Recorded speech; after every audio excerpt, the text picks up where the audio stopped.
ابھی تو لائبہ صرف 10 سال کی ہے، تبھی سے اس کو پیریڈز آ گئے ہیں. میں تو پوری رات سے نہیں سوئی، اتنی پریشان ہوں میں. اس کو تو خود بھی کچھ سمجھ نہیں آ رہی، مجھے خود نہیں سمجھ آ رہی اس کو کیا بتاؤں کیا کروں.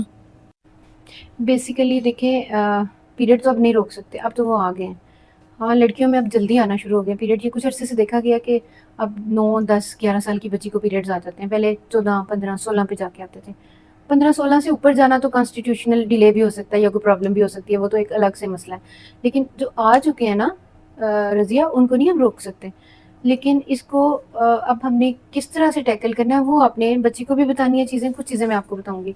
اس میں سب سے پہلی بات یہ ہے کہ ایک تو اب یہ تم سمجھ لو کہ پیریڈ آ گئے ہیں، اور اس کو بھی بتا دینا ہے کہ پیریڈز آنا ایک اچھی بات ہوتی ہے لڑکیوں کے لیے، تاکہ اس کو کوئی پریشانی نہ ہو. ایون دو کہ وہ بہت چھوٹی ہے، لیکن اس کو بتا دینا ہے کہ یہ تمہارے لیے اچھی بات ہے، تم اب گرون اپ لڑکی ہو گئی ہو، جوان ہو گئی ہو. ہاں دیکھو اس کا ریزن ڈفرینٹ ہے. ایک تو ایوولوشن، جینیٹکس. دوسری بات یہ کہ خوراک بچوں کی اس طرح کی آج کل ہے، جنکس، باہر کے کھانے پینے، پیپسیاں، پاپڑ کھاتے ہیں بچے، نمکو، چپس، جو گند آپ لوگوں نے ان کو اجازت دی ہوئی ہے، پیسے لیتے ہیں کھائی جاتے ہیں. چھوٹی چھوٹی بچیوں نے میک اپ کرنے شروع کر دیے ہوئے ہیں، ہر وقت نیل پالش لگی ہوئی ہے، لپسٹک لگی ہوئی ہے، بیس کے بغیر کوئی گھر سے باہر نہیں نکلتا. کیمیکلز، ہر طرح کے کیمیکلز. پھر آپ لوگ پلاسٹک کے ڈبوں میں کھانے گرم کر کر کے بچوں کو کھلاتے ہیں، پلاسٹک کی پلیٹیں استعمال کرتے ہیں. یہ ساری چیزیں جو ہیں آپ ان بچوں کے ہارمونز کو ڈسرپٹ کرتی ہیں. یہ ڈسرپٹر ہوتے ہیں یعنی خراب کرتی ہیں. تو اس میں جو کیمیکلز ریئیکشن ہوتے ہیں کیمیکلز میں، ان کی وجہ سے بچوں میں اس قسم کے ہارمون پیدا ہو گئے ہیں کہ وہ جلدی جلدی جوان ہونا شروع ہو گئی ہیں. اس کو ہم بند نہیں کر سکتے. لیکن ایک اور چیز ہے کہ جب اتنی چھوٹی بچی کو پیریڈز آ جاتے ہیں تو سم ٹائمز ایسے ہوتا ہے کہ 6 مہینے سال پھر پیریڈز نہیں آتے. اللہ کرے ایسے ہو جائے.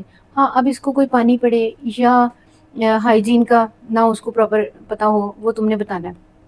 دوسری بات یہ کہ پیڈز کیسے لگانے ہیں، دیکھ بھال کیسے کرنی ہے، یا اس کو درد زیادہ ہو، یا اس کی کوئی irregularity ایسے کہ بار بار آ جائیں یا زیادہ پیریڈ آئے، یہ انیمک نہ ہو جائے.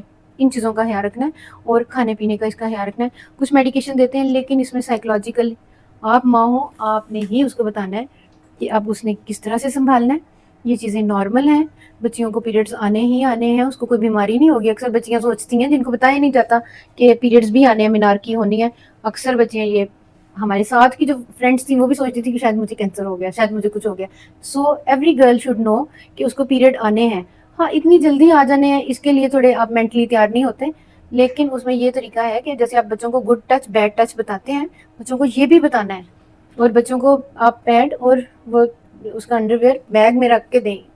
میں کہتی ہوتی ہوں کہ محلے میں یا سڑک پہ آتے آتے سب کو دکھانے سے بہتر ہے کہ آپ بچی کو پہلے بتا دیں. یہ بتانا کوئی ظلم نہیں ہے، نہ کوئی بیماری ہے، نہ کوئی بدتمیزی ہے کہ وہ جی بچوں کو بتا دیا ہے. بچی کو ہی بتانا نا کہ سارے شہر کو بتاتی آئے وہ اسکول میں سے، وائٹ کپڑوں کے اوپر ریڈ داغ لگا اور سارے محلے کو پتا چل جائے. اس سے بہتر ہے کہ بچی کو پتا ہو. ٹھیک ہے.